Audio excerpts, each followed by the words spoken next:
Hello everyone, and welcome to another edition of Power Women Hour. I'm Donna Hagigat, CEO of the Women's Fund of Western Massachusetts, and we're excited to bring you yet another in this wonderful series. The series is sponsored by the Jamrog Group, and additional funding support comes from the Institute for Generative Leadership. This month we get to meet Payton Shubrick of Bricks LLC, which is a cannabis retailer in downtown Springfield. Tune in to find out how she is growing her business in downtown Springfield. My name is Payton Shubrick. I'm CEO and founder of Bricks LLC. We're an adult use cannabis shop in Springfield, Massachusetts, located at 1860 Main Street. And we are in the business of helping to connect our customers with the best possible product for them. I graduated from College of the Holy Cross in 2015, and I had a major of political science with concentrations in Africana studies and peace and conflict studies. When the voters voted to legalize cannabis, I was also interning with the Springfield City Council. What I found most interesting is that as the rules and regulations started to form around cannabis, started to see a lot of multi-state operators flood the gallery talking about how they would secure these licenses and look really good for corporate. I was interested by this idea that you would have folks that had never been to the city of Springfield, knew very little about it, but saw an opportunity to make a lot of money, and so therefore were showing up to do so. So after complaining about it quite a bit, I decided I'd set up mini goals for myself. If I could find a space, if I could find, somebody to do security, someone to do accounting, that I would try my hand in applying, because they also made it sound really easy.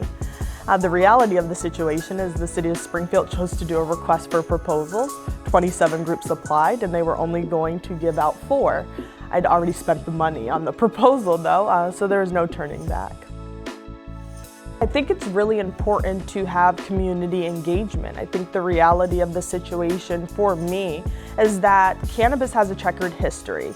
And so when you start to think about it from a social justice lens, reading Michelle Alexander's The New Jim Crow was really instrumental in kind of giving me the push I needed to want to be involved in the industry. You have a lot of Black and brown people who their lives were permanently impacted because cannabis was illegal at one point in time. And so they now have a record that's impacted not only them, but their families as well.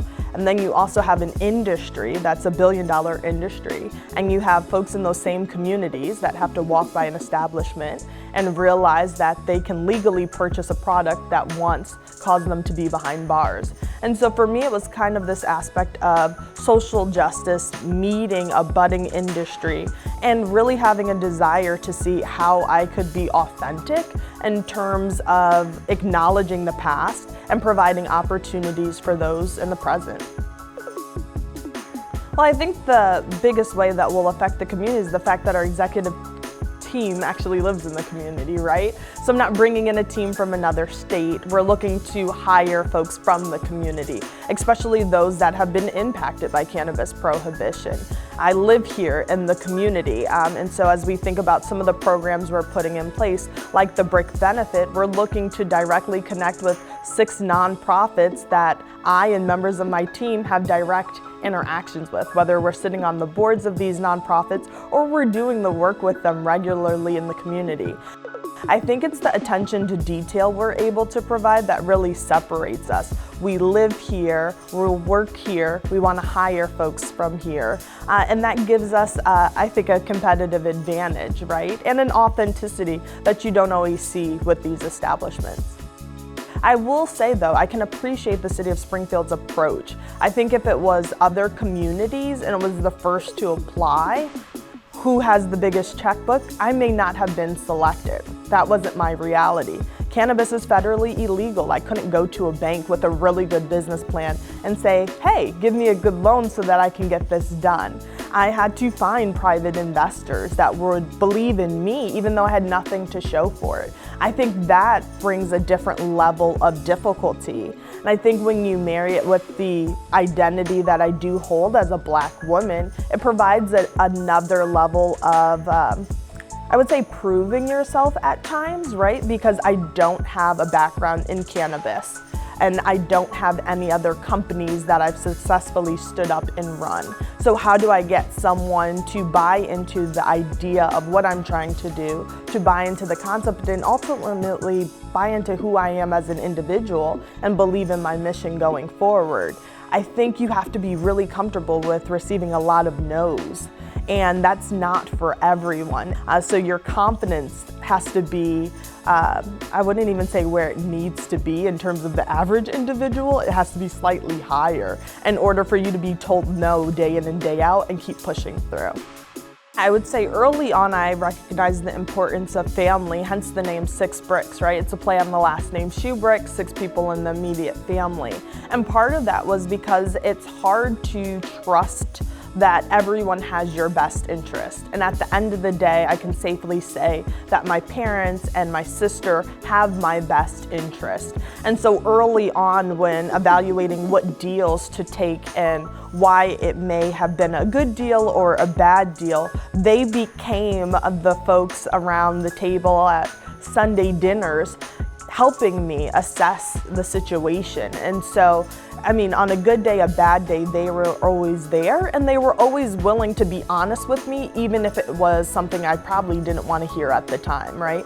This is a space where honesty is truly the best policy, but you don't get it from everyone. And so being able to have the support of my family to say, hey, I know you really want to do it this way, but it's not going to work, and here's why. And oh, by the way, I ordered takeout, right? It softens the blow a little bit. And at the same time, it's a great reminder of, at the core, what we're trying to do. Immediate short-term goal is to get this thing open, right? We're extremely excited. I think 6 Bricks will have a unique space to offer folks who are excited about the opportunities in cannabis, but also uncertain about what cannabis can do for them. I firmly believe cannabis can be a part of an individual's wellness routine. And so how do we connect an individual with the products that work well for them and understand it's different than what we're traditionally used to, right? As we think about big pharma companies, it's take a pill and majority of your symptoms go away. With cannabis, there's a little bit more of a nuance of understanding what method of consumption are you going to leverage and how is it going to work best with you, but patience is key in that, right? So I'm excited for that opportunity. I'm also excited long-term to give thought to a delivery license, potentially manufacturing and packaging, just all the different ways that we can scale ourselves into additional licenses and potentially other locations. I really want the authenticity of what 6 Bricks is to be seen in other communities, because I think it really helps to reaffirm that there's a slice of the pie for everyone in this industry as it starts off, despite the fact that some are firmly trying to protect their slice of the pie versus sharing it.